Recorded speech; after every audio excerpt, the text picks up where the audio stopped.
Hello friends, स्वागत है आपका अपने चैनल फैक्ट्स अरावली। अगर आप हमारे चैनल पर नए आए तो चैनल को लाइक एंड सब्सक्राइब करना ना भूलें और नए नए वीडियो नोटिफिकेशन के लिए बेल आइकन को दबाना ना भूलें।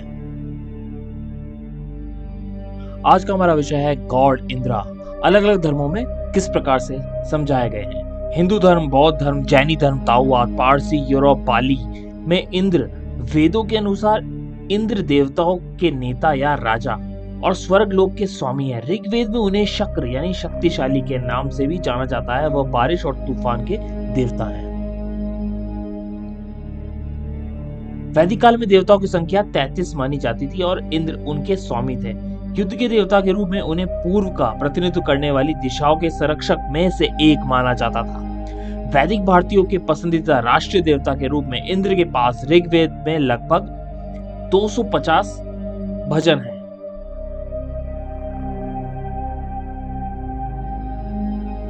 यह वज्र के नाम से जाने जाने वाले बिजली का वज्र धारण करते हैं और ऐरावत नामक सफेद हाथी पर सवार होते हैं। इंद्र सर्वोच्च देवता हैं और अग्नि के जुड़वा भाई हैं और उनका उल्लेख अदिति के पुत्र आदित्य के रूप में भी किया जाता है।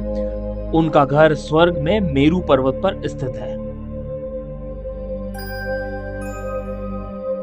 इंद्र पारसी धर्म में एक देवता के नाम के रूप में प्रकट होते हैं और अलग अलग भाषाओं में अलग अलग नाम से इन्हें संबोधित किया गया है, जैसा कि आप देख सकते हैं। इसी के साथ साथ ये ध्यान की, बुद्ध की शक्ति का भी प्रतीक है। एक देवता के रूप में इंद्र अन्य इंडो यूरोपियन देवता के सजातीय हैं और वह थॉर यानी नॉर्स के देवता, पेरून यानी स्लेविक गॉड, ज़्यूस यानी ग्रीस के देवता जैसे गरजने वाले देवता हैं या डायनोसिस जैसी नशीले पेय के देवता हैं।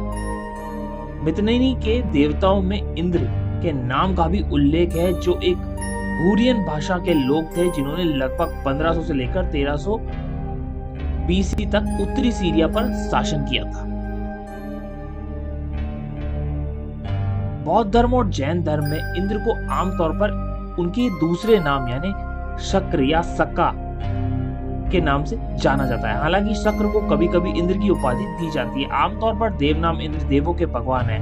बैंकॉक में औपचारिक नाम का दावा है कि शहर इंद्र द्वारा दिया गया था और विश्वकर्मा द्वारा बनाया गया था। थाईलैंड के सूर्य प्रांतीय मोहर ऐरावत के रूप में इंद्र का एक छवि भी है। जैन धर्म में इंद्र को सौतमेंद्र के नाम से भी जाना जाता है और वे हमेशा तीर्थंकरों की सेवा करते हैं। इंद्र आमतौर पर महावीर से संबोधित कहानियों में भी दिखाए जाते हैं, जिन्हें इंद्र स्वयं उस तीर्थंकर के जीवन के 5 शुभ घटनाओं का प्रबंधन और जश्न मनाते हैं, जिसे चवाहन कल्याणक, जन्म कल्याणक, दीक्षा कल्याणक, केवल ज्ञान कल्याणक और मोक्ष कल्याणक है। चीन, कोरिया और जापान में भी उन्हें अलग अलग नाम से संबोधित किया जाता है, जैसा कि आप देख सकते हैं।